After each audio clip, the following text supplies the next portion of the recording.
Selanjutnya, setelah kita mempelajari understanding market structure dan juga kombinasi dengan nature theory ya, nah kita lanjut ke pemahaman tentang break of market structure.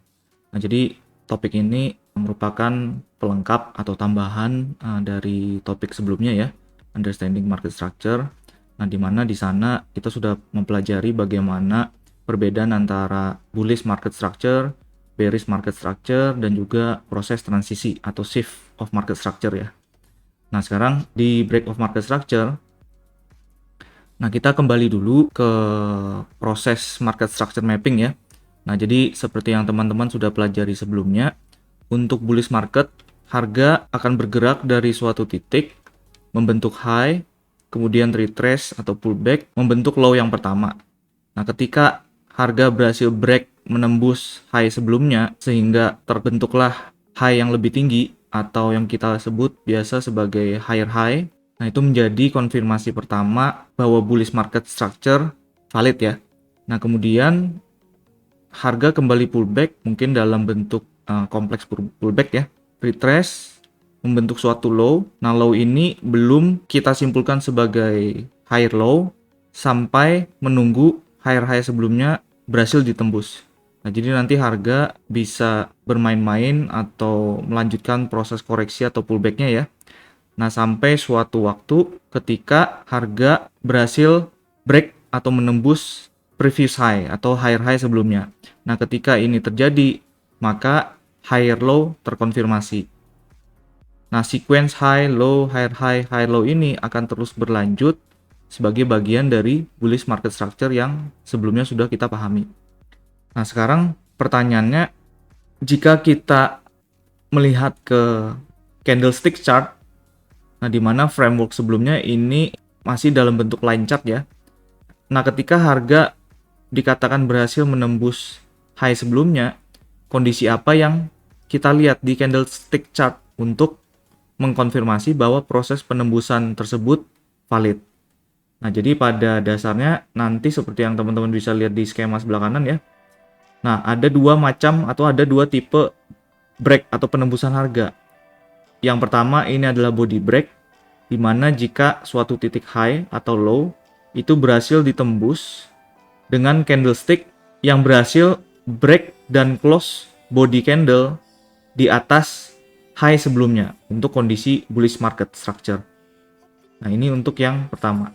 Nah, ketika harga bisa berhasil menembus dan close body candle di atas high sebelumnya, ini menjadi konfirmasi tipe yang pertama ya.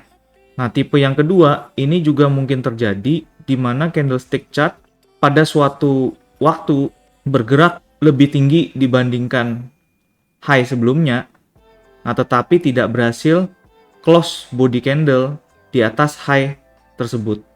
Nah, makanya di sini kita sebut sebagai wick break. Nah, namun jika kita kembali ke market structure mapping, bullish market structure itu akan terkonfirmasi atau masih dianggap valid selama high low high low formasinya masih di maintain dengan baik. Nah, jadi jika teman-teman coba bandingkan ketika candlestick berhasil break dan close body candle di atas high, artinya harga berhasil mencapai suatu titik yang lebih tinggi dibandingkan high sebelumnya. Nah, demikian juga ketika harga hanya wick break. Nah, walaupun harga tidak berhasil ditutup di atas high sebelumnya, tetapi kita bisa lihat titik tertinggi dari pergerakan candlestick yang mencoba break high sebelumnya, secara prinsip harga juga tetap berhasil mencapai titik yang lebih tinggi dibandingkan high sebelumnya.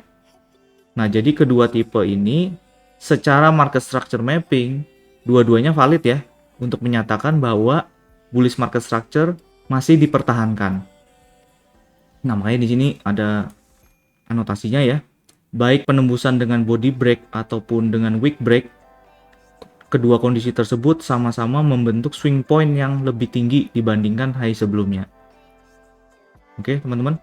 Nah, jadi dalam keperluan market structure mapping, formasi high low, higher low di dalam bullish market structure ini akan tetap valid bagaimanapun kondisi candlestick chart yang mencoba menembus lebih tinggi high sebelumnya. Apakah itu dengan body break ataupun dengan wick break. Nah, demikian juga untuk kondisi yang sebaliknya. Di bearish market structure, seperti yang teman-teman sebelumnya juga sudah pelajari ya, bearish market structure akan terkonfirmasi ketika harga bergerak dari suatu titik membentuk low, kemudian pullback atau retrace membentuk suatu high. Nah, ketika harga berhasil bergerak lebih rendah menembus low yang pertama sehingga terbentuk titik yang lebih rendah atau yang biasa kita kenal dengan lower low, nah maka bearish market structure adalah valid. Nah, kemudian harga akan kembali pullback atau retrace, tidak selalu dalam bentuk koreksi sederhana seperti retrace yang pertama ya. Nah, bisa saja harga bergerak retrace atau koreksi dalam bentuk yang lebih kompleks seperti ini. Nah, jadi dari lower low, harga pullback membentuk suatu high. Nah, sama seperti bullish market structure tadi, high yang terbentuk ini belum terkonfirmasi sebagai lower high sampai menunggu lower low sebelumnya ini berhasil ditembus. Nah, kenapa? Karena ketika harga membentuk lower low, kemudian pullback, harga mencoba turun lebih rendah, tetapi ternyata balik arah lagi, membentuk titik koreksi high yang lebih tinggi. Nah, harga bisa bermain-main, melanjutkan proses koreksi sepanjang mungkin ya.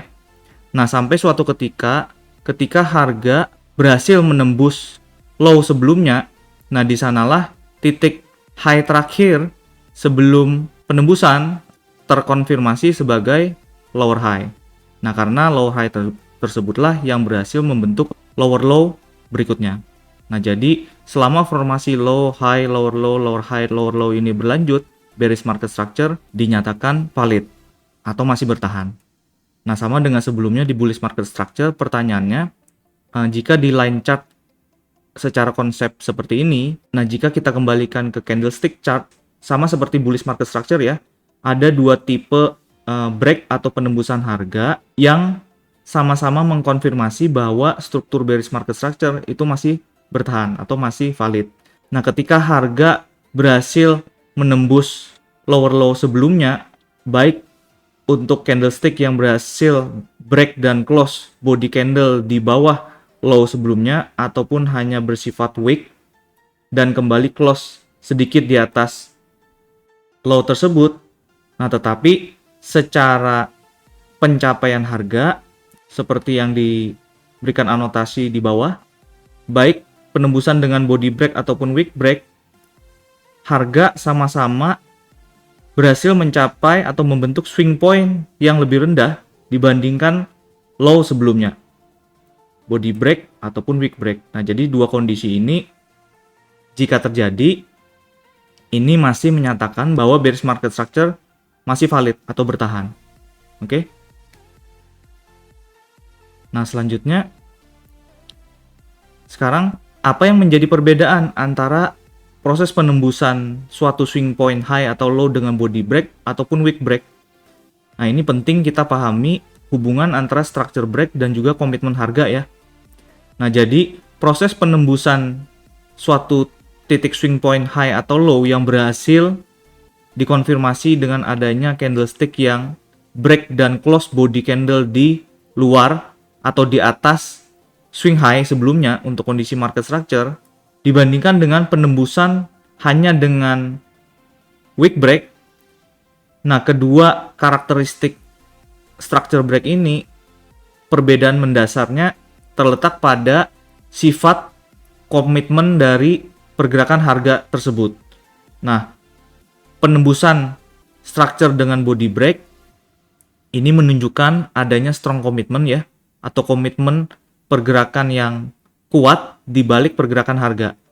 Nah, sementara proses penembusan hanya dengan wick break ini menunjukkan komitmen yang lebih lemah dibandingkan jika penembusan suatu swing point tersebut dikonfirmasi dengan body candle break dan close di atas high sebelumnya, atau dalam kondisi bearish market structure di bawah low sebelumnya. Nah, alasannya kenapa? Nah, jadi dengan memahami ada atau tidak kuatnya sifat strong commitment di balik pergerakan harga ketika harga mencoba menembus suatu titik high atau low. Ini menunjukkan bahwa jika penembusan suatu struktur dengan body break dan close, ini artinya menunjukkan adanya komitmen harga yang kuat di balik sebuah pergerakan. Dan ini akan menjadi salah satu indikasi adanya partisipasi dari institutional trader. Nah, kenapa? Karena ini juga memberikan konfirmasi adanya clear intention, maksud dan intensi yang terlihat jelas ya, untuk harga bergerak melanjutkan bias arah pergerakan atau momentum tertentu di pasar, baik nanti untuk trend continuation ataupun trend change. Nah, maksudnya seperti ini ya, jika teman-teman lihat skema di sebelah kanan. Nah, jadi ketika harga misalnya di dalam bullish market structure, apabila harga bisa berhasil menembus high sebelumnya dengan candlestick yang berhasil break dan close body candle di atas high tersebut, nah ini menjadi salah satu indikasi adanya intensi untuk terus bergerak lebih tinggi. Nah, jadi di kondisi seperti ini kita bisa mengantisipasi bahwa kemungkinan pelanjutan bullish structure ini cukup tinggi. Nah, berbeda dengan kondisi yang sebaliknya. Jika ketika suatu high dicoba ditembus tetapi harga tidak berhasil break dan close body candle di atas high tersebut, nah dalam hal ini hanya dengan wick break.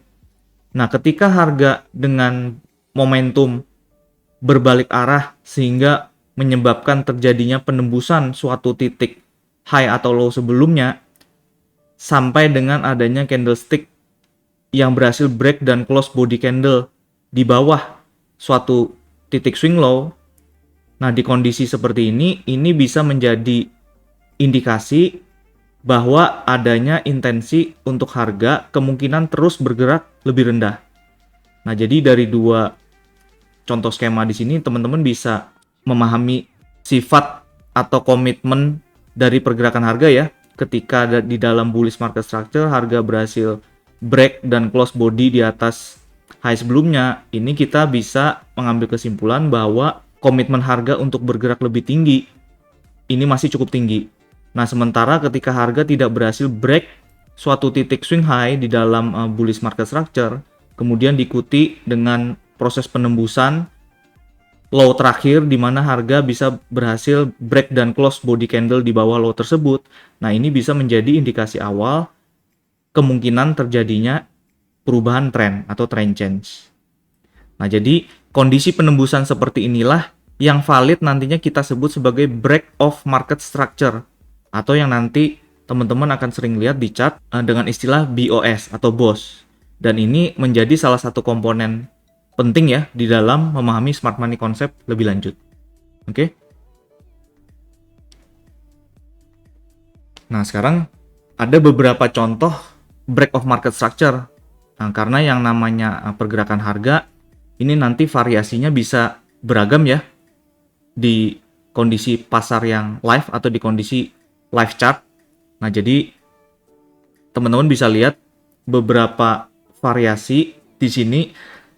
Variasi mana yang termasuk sebagai valid break of structure dan yang mana termasuk sebagai invalid break of structure. Tipe yang pertama, ketika harga dengan momentum yang sangat impulsif mencoba break suatu swing point, dalam hal ini swing high sebelumnya. Nah, jika harga berhasil menembus dan close body candle langsung seketika di percobaan pertama untuk penembusan tersebut, nah ini menjadi salah satu variasi break of structure yang valid ya. Dan ini merupakan variasi yang paling ideal. Nah, jadi ketika kita melihat adanya suatu penembusan swing point dengan karakteristik seperti ini, nah kita bisa asumsikan intensi harga di balik pergerakan tersebut masih sangat tinggi. Nah, which is di dalam bullish market structure artinya intensi harga untuk melanjutkan bullish market structure ini masih tinggi. Nah, kemudian ada variasi atau tipe yang kedua. Nah, ketika harga pertama kali mencoba break high sebelumnya, nah terlihat harga hanya berhasil close sebagai wick break. Nah, sebelum candle bullish dengan momentum berikutnya ini terjadi, Nah, kita bisa katakan proses penembusan atau break of structure ini masih belum terkonfirmasi dengan strong commitment di belakangnya ya. Nah, tetapi ketika harga berhasil bergerak lebih tinggi dengan candlestick yang berikutnya di mana terlihat momentum yang sangat impulsif berhasil break dan close di atas high sebelumnya. Nah, ini masih bisa kita kategorikan sebagai break of structure yang valid. Nah, namun secara kekuatan atau secara komitmen dibandingkan dengan variasi atau tipe yang pertama, nah tipe yang kedua ini sedikit lebih lemah, tetapi masih valid. Oke. Nah, kemudian ada variasi atau tipe yang ketiga. Harga mencoba break, tetapi candle yang pertama nih ya, masih wick break, kemudian dilanjutkan candle berikutnya juga tidak berhasil break dan close body candle di atas high sebelumnya. Terlihat ada candle pullback minor. Nah, sampai ketika terlihat candlestick berikutnya yang berhasil break dan close body candle di atas high sebelumnya. Nah, kondisi seperti ini masih termasuk sebagai break of structure yang valid. Nah, sama seperti sebelumnya, jika kita bandingkan dari variasi break of structure tipe 1, tipe 2, dan tipe 3, teman-teman bisa lihat secara sifat komitmen atas intensi pergerakan harga dari sebelah kiri ke sebelah kanan, ini sifatnya dari yang paling kuat atau stronger ke yang lebih lemah atau weaker. Oke, tetapi ketiganya ini masih valid ya, teman-teman, sebagai valid break of structure. Nah, untuk contoh atau variasi yang berikutnya, untuk yang invalid break of structure ini terjadi ketika harga berupaya menembus high sebelumnya, tetapi candlestick tidak berhasil break dan close body candle di atas high sebelumnya ya. Kemudian dilanjutkan juga sampai beberapa candle berikutnya tidak terlihat ada candlestick yang berhasil break ataupun close di atas high sebelumnya. Nah, di dalam kondisi seperti ini kita kategorikan sebagai invalid break of market structure. Atau nanti apabila kita sudah masuk ke komponen likuiditas ya, nah karakteristik penembusan harga seperti ini menjadi salah satu indikasi kemungkinan atau potensi adanya liquidity grab dari suatu swing point, high atau low. Nah, jadi nanti ketika teman-teman melakukan analisa atas suatu pergerakan harga, nah break of structure akan valid jika terlihat karakteristik yang serupa dengan ketiga variasi ini ya. Nah, sedangkan untuk yang invalid break of structure, teman-teman bisa melihat perbedaannya seperti yang sudah kita bahas sebelumnya. Nah, jadi body, candle, break, dan close di atas swing high atau di bawah swing low, atau hanya bersifat wick break. Oke, teman-teman. Nah, selanjutnya nanti kedepannya kita juga akan mempelajari yang namanya multi time frame analysis ya teman-teman. Nah, di mana untuk perilaku pergerakan harga atau price action itu nanti sifatnya akan spesifik ke time frame tersebut. Nah, demikian juga dengan yang namanya break of market structure atau BOS yang kita bahas tadi. Nah, break of structure sifatnya akan spesifik ke time frame tertentu yang kita gunakan untuk mengidentifikasi market structure.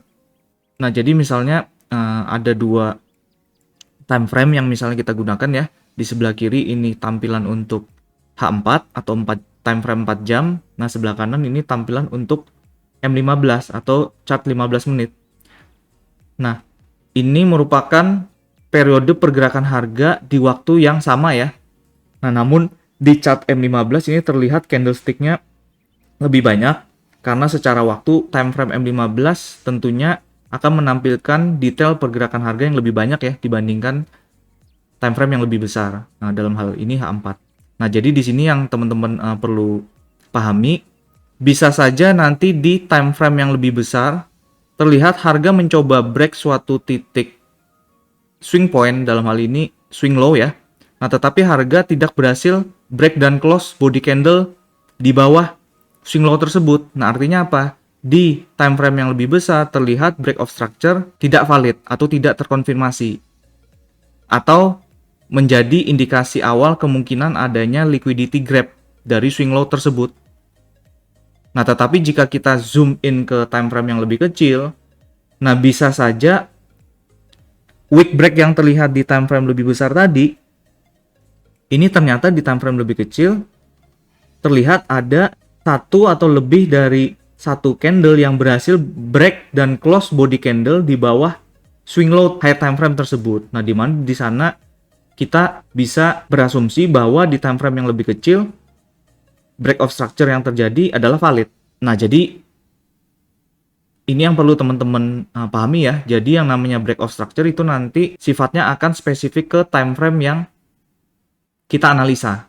Nah, tetapi nanti teman-teman jangan khawatir apabila di time frame lebih besar terlihat harga tidak membentuk valid break of structure, tetapi di time frame lebih kecil ternyata break of structure-nya valid. Nah, kemudian bagaimana kita membangun trade idea kita di pasar? Nah, nanti kita pelajari detailnya di multi time frame analysis. Oke, teman-teman. Nah, jadi untuk tahap ini yang penting teman-teman pahami terlebih dahulu bahwa yang namanya break of market structure atau BOS itu nanti sifatnya akan spesifik ke time frame tertentu yang kita analisa. Apakah valid sebagai break of structure atau tidak valid sebagai break of structure. Oke. Nah, setelah ini kita akan coba praktekkan dan juga latihan semua konsep ataupun framework yang sudah kita bahas sebelumnya di Understanding Market Structure, Shift of Market Structure, Nature Theory, dan juga yang barusan kita pelajari ya, terkait dengan Break of Market Structure. Nah, harapannya supaya teman-teman bisa melihat detailnya dengan jauh lebih jelas bagaimana cara penerapan ataupun identifikasinya di candlestick chart yang real.